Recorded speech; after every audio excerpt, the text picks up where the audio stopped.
तो जो भी तुमसे कहा जाए उस पर आंख बंद करके कभी विश्वास मत करना, नहीं तो तुम अनुकरण करने में अपने आप पड़ जाओगे।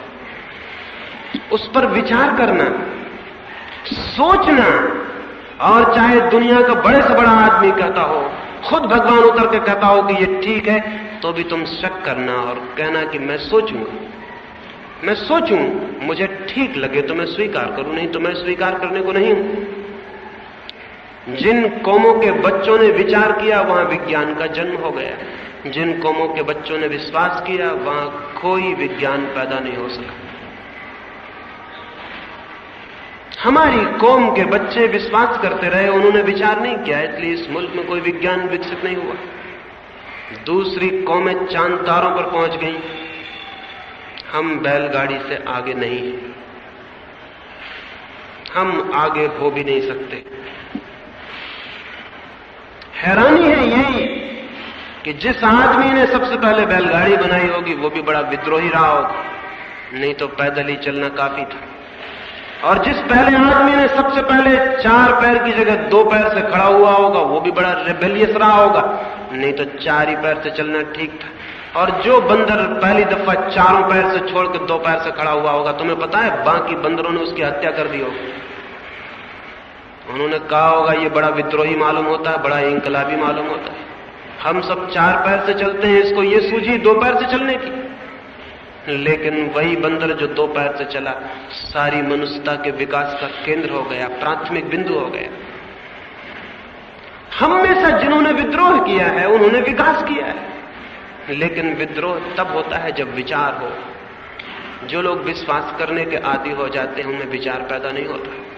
तुमको सिखाया जाएगा विश्वास करो, तुम्हारे माँ बाप तुमसे कहेंगे अगर तुम हिंदू घर में पैदा हुए हो तो तुम हिंदू हो। तुम शक करना इस बात पर कि आदमी हिंदू और मुसलमान कैसे हो सकता है। आदमी तो आदमी है। बच्चा पैदा होता है उस पर कहीं नहीं लिखा होता है कि जैन है कि बौद्ध है कि हिंदू है कि मुसलमान है, कहीं नहीं लिखा होता। ये माँ बाप लेकिन समझाएंगे कि तुम मुसलमान हो, हिंदू हो, फला हो, और उसी के साथ तुमको वो सब जहर भी सिखा देंगे जो वो खुद जानते हैं। वो सिखा देंगे कि अगर तुम हिंदू हो तो मुसलमान तुम्हारा दुश्मन है, और इसके पहले कि तुम्हारे जीवन में सोच विचार आए तुम मुसलमान के दुश्मन हो जाओगे, ईसाई के, हिंदू के दुश्मन हो जाओगे। और ये दुश्मनी मनुष्य को इतना परेशान कर रही है जिसका कोई हिसाब नहीं। लेकिन तुम अगर विचार करो तो तुम्हारे मन में यह ख्याल आएगा कि बच्चे तो बच्चे की तरह पैदा होते। एक मुसलमान का बच्चा और एक हिंदू का बच्चा साथ रखा जाए तो उनमें कोई कल पता चल सकेगा कि यह अलग धर्म का है, यह अलग धर्म का नहीं।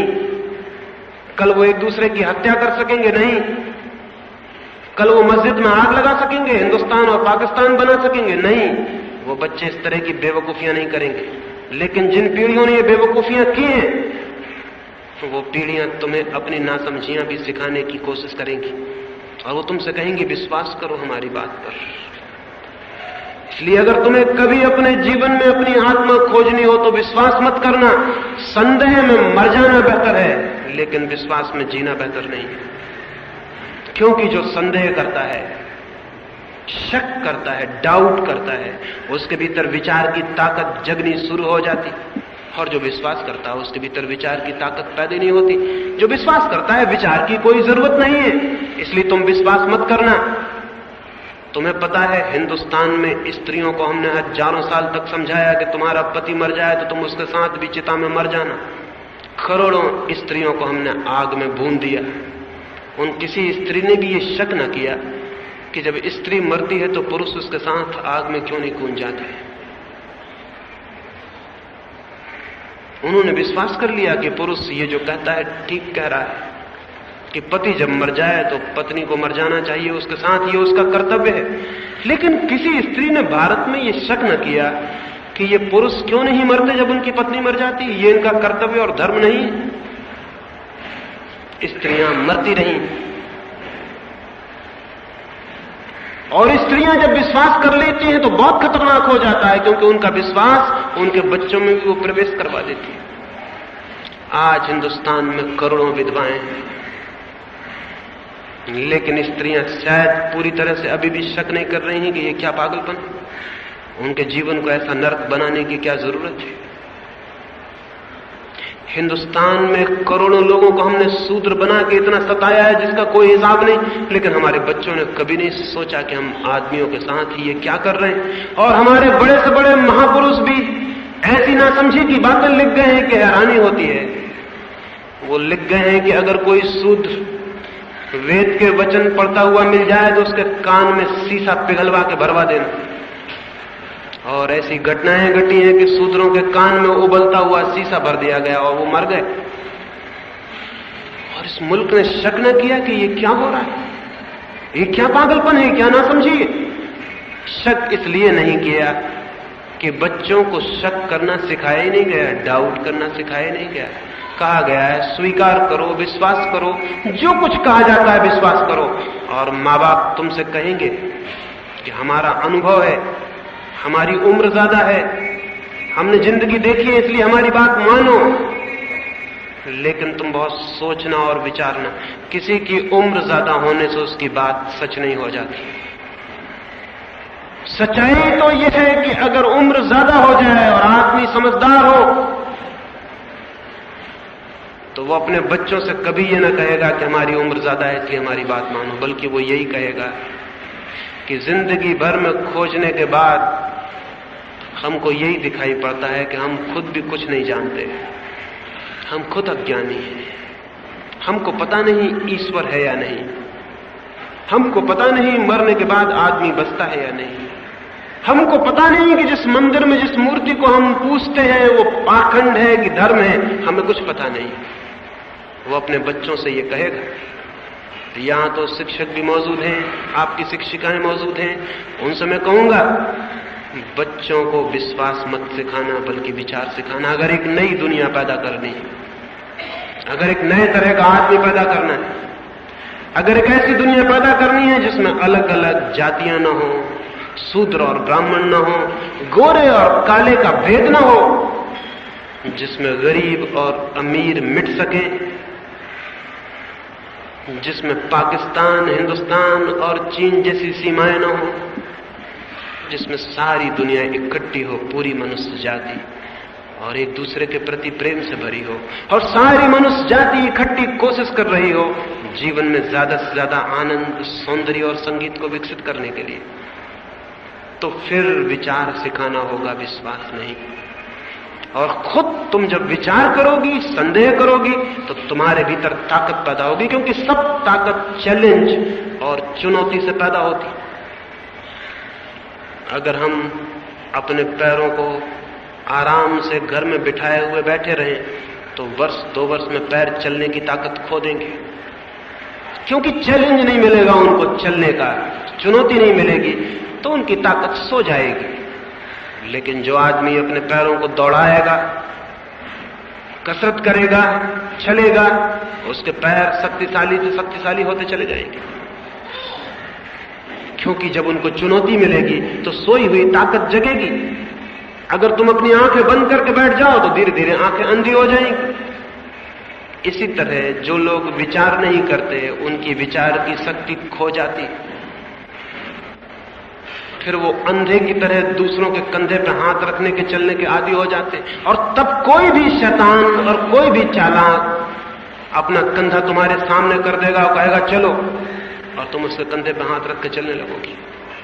हिटलर ने जर्मनी में लोगों को सिखाया यहूदियों की हत्या कर दो, क्योंकि यहूदियों के पाप के कारण हमारा मुल्क विकास नहीं कर रहा है। बिल्कुल ही अजीब, नासमझी से भरी हुई बात, लेकिन जर्मनी कौम विश्वास करने की आदी थी। हिटलर ने जब जोर जोर से चिल्ला के कहा कि मानो यही सच है, रेडियो ने यही कहा, अखबार ने यही कहा, किताबों ने यही कहा, तो मान लिया जर्मनी के लोगों ने कि यहूदियों की हत्या करनी जरूरी। 30 लाख यहूदियों की हत्या कर दी गई, 500 यहूदी रोज मारे जाने लगे। हैरानी होती है हमें। जिन्ना ने मुसलमानों को कह दिया इस्लाम खतरे में, और मुसलमान राजी हो गए कि इस्लाम खतरे में, और हिंदुस्तान में लाखों लोगों की हत्या हो गई, जमीन कट गई, पाकिस्तान बन गया, हिंदुस्तान बन गया। कोई कुछ कह दे, लेकिन जो हम आदी हैं विश्वास करने के, हम मानने को राजी हो जाएंगे कि ठीक है। बच्चों को सिखाना है विचार करना, ताकि कल कोई जिन्ना, कल कोई हिटलर, कोई मुसोलिनी, कोई स्टालिन इन बच्चों को बर्बाद न कर सके और इनसे कुछ ऐसा काम न करवा सके जो अब तक करवाया जाता रहा। 5000 सालों में 15,000 युद्ध लड़े गए, 15,000 युद्ध, और 15,000 युद्धों में क्या हुआ है उसकी हम कल्पना भी नहीं कर सकते। ये तभी बंद हो सकता है जब हम विचार करना सिखाएं। विचार सीखो और लड़ना सीखो, डरो मत। माँ बाप से बहुत सी बातों में लड़ना होगा, क्योंकि माँ बाप ने जो दुनिया बनाई वो गलत थी। शिक्षकों से लड़ना होगा, क्योंकि उन्होंने जो दुनिया बनाई वो गलत थी। अगर उन्होंने फिर तुमको भी वैसे राजी कर लिया जैसे वो है, तो फिर रिपीटिशन होगा, वही दुनिया फिर दौड़ जाएगी, फिर एक नई दुनिया पैदा नहीं हो सकेगी। इसलिए जो तुम्हें प्रेम करते हैं वो तुमसे कहेंगे कि लड़ो, वो तुमसे ये कहेंगे कि हमसे लड़ो और विचार करो, संदेह करो, और जब तुम्हें दिखाई पड़ जाए कि कोई चीज सच है तभी स्वीकार करना, नहीं तो मत करना। इस भांति तुम्हारे भीतर व्यक्तित्व विकसित होगा, आत्मा विकसित होगी। इस भांति तुम भीतर से बाहर की तरफ जीना शुरू हो जाए और तब तुम्हारे जीवन में आत्मा से संबंध हो सकता है। अनुकरण नहीं व्यक्तित्व, विश्वास नहीं विचार। ये 2 छोटे से सूत्र इस चर्चा में मैंने तुमसे कहे। अगर इन 2 सूत्रों को तुम सोच सको और तुम्हारे ख्याल में आ जाए, क्योंकि मेरी बात विश्वास मत करना, क्योंकि मैं तो शिक्षक हो गया, यहां तुमसे इतनी बातें कर रहा हूं तो शिक्षक हो गया, और मैं खुद भी दूसरी पीढ़ी का हो गया, तुम तो उसके बाद की पीढ़ी हो। मेरी बात पे विश्वास मत कर लेना, हो सकता है मेरी सब बातें गलत हो, मैंने जो कहा वो सब गलत हो, तो तुम विश्वास मत कर लेना। सोचना, लड़ने की कोशिश करना, मैंने जो कहा है मन में उसका विरोध करना, संदेह करना, तोड़ना, तर्क करना। और अगर तुम्हारे सारे तर्क और विचार करने के बाद तुम्हें कोई चीज ठीक दिखाई पड़ जाएगी, वो तुम्हारी जिंदगी को बदल देगी। तुम और तरह के जीवन के रास्ते पर गति करने लगोगी। और अगर हिम्मत से कोई, साहस से कोई अपने जीवन पर प्रयोग करता चला जाए, व्यक्तित्व को निखारता चला जाए, तो जैसे पत्थर से मूर्तियां बन जाती हैं, ऐसे ही हमारे सामान्य जीवन से एक विशिष्ट जीवन का जन्म हो जाता है। सभी पत्थर एक जैसे हैं, लेकिन एक कारीगर एक पत्थर को उठा लेता है और छेनी से, हथौड़ी से उसको तोड़ने लगता है, किनारे गिराने लगता है, और धीरे धीरे उस पत्थर से एक खूबसूरत मूर्ति निखर आती है। सबकी जिंदगी एक पत्थर की भांति है, लेकिन जो अपनी जिंदगी पर कारीगर बन जाता है और छेनी उठा लेता है और तोड़ने लगता है, जो गलत है उसे अलग करने लगता है और जो ठीक है उसे विकसित करने लगता है, धीरे धीरे उसका जीवन एक मूर्ति बन जाती। और वो मूर्ति बन जाना ही, उसको बना लेने की व्यवस्था को ही मैंने जीवन की कला कहा। इस जीवन की कला के 2 सूत्र तुमसे कहे और एक आधार बताया, उनको मैं फिर से दोहरा दूं। आधार तो ये है कि जीवन की जड़ें अदृश्य हैं, जो ऊपर दिखाई पड़ता है वो असली जीवन नहीं है, वो केवल फूल पत्ते, भीतर हैं जड़ें। हमेशा भीतर की जड़ों का ख्याल रखना, खोजना, और उस भीतर की जड़ों को खोजने और विकसित करने के 2 सूत्र मैंने तुमसे कहे। किसी के पीछे मत जाना, कभी किसी को फॉलो मत करना, कभी किसी को नेता स्वीकार मत करना, कभी किसी को गुरु मत बनाना। खोजना, जीना, सीखना, सब तरफ से सीखना, लेकिन किसी के अंधेपन में पीछे मत चलना, क्योंकि नेताओं ने दुनिया को इतने गड्ढे में पहुंचा दिया है कि अगर तुम आगे भी किसी के पीछे चले तो दुनिया हो सकती है उस बड़े गड्ढे में पहुंच जाए जिसको वो तीसरा महायुद्ध कहते हैं, और उसमें सब खत्म हो जाए। किसी के फॉलोअर मत बनना, अनुयायी मत बनना, अपने को खोजना, अपने को खड़ा करना और विश्वास मत करना, क्योंकि विश्वास किया तो अनुयायी बन जाओगे, अनुकरण करने लगोगे। विचार करना, और जो जितना ज्यादा विचार करता है उतना ही बड़ा मनुष्यता उसके भीतर विकसित होती है। एक छोटी सी अंतिम बात और मैं अपनी चर्चा पूरी करूंगा। एक छोटे से स्कूल में एक अध्यापक ने बच्चों से पूछा कि एक मकान के बाहर छोटी सी बागुड़ में, छोटे से घेरे में, फेंसिंग के भीतर 12 भेड़ें बंद हैं, अगर उनमें से 6 भेड़ें छलांग लगा के बाहर निकल जाएं तो पीछे कितनी भेड़ें बचेंगी? एक छोटे से बच्चे ने हाथ हिलाया। शिक्षक ने पूछा कितनी? उसने कहा बिल्कुल भी नहीं। शिक्षक ने कहा गलत, तुम्हें इतनी भी समझ नहीं आती। मैंने कहा 12 भेड़ें बंधे, 6 बाहर निकल जाएं, पीछे कितनी बचेंगी? उस बच्चे ने कहा गणित तो मुझे ज्यादा नहीं आता, लेकिन भेड़ों को मैं अच्छी तरह जानता हूं। भेड़ें मेरे घर में हैं। अगर 6 भेड़ें कूद गई, 6 तो बहुत ज्यादा हो गई, अगर एक भेड़ कूद गई तो बाकी 11 भी कूद जाएंगी, पीछे कोई नहीं बचेगा। भेड़ें अनुगमन करती हैं, एक दूसरे के पीछे चलती हैं, कन्फर्मिस्ट होती हैं। आदमी भेड़ नहीं है। आदमियत किसी के पीछे नहीं चलती, अपना रास्ता बनाती है और चलती है। वही है गौरव मनुष्य का कि अपना रास्ता बनाओ और चलो। पिटे पिटाए रास्तों पर कमजोर और काहिल और सुस्त लोग चलते हैं। जिनके भीतर थोड़ा भी बल है वे अपना रास्ता बनाते हैं और उस पर चलते हैं, और उसी चलने से वो एक दिन वहां पहुंचते हैं जहां उन्हें उनकी आत्मा का अनुभव, उनके भीतर जो छिपा था वो प्रकट हो जाता है और उसे वो जानते हैं वही प्रकटीकरण परमात्मा है।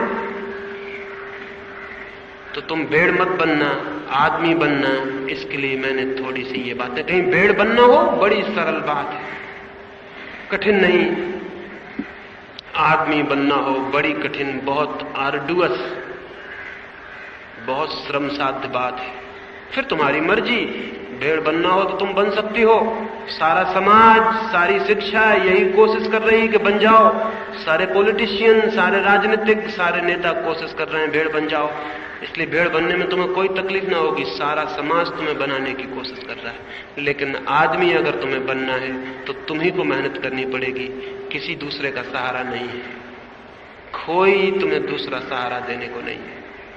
लेकिन अगर तुम्हारे भीतर थोड़ी भी चेतना हो, थोड़ा भी जीवन हो, तो तुम्हारे पूरे प्राण इंकार करेंगे कि भेड़ हम नहीं बनना चाहते। अगर मैं भी पूछूं कि तुम में से कितने भेड़ बनना चाहते हैं तो एक भी हाथ ऊपर नहीं उठेगा। कि उठ सकता है? नहीं, तुम्हारे प्राण इंकार करेंगे कि भेड़ हम नहीं बनना चाहते।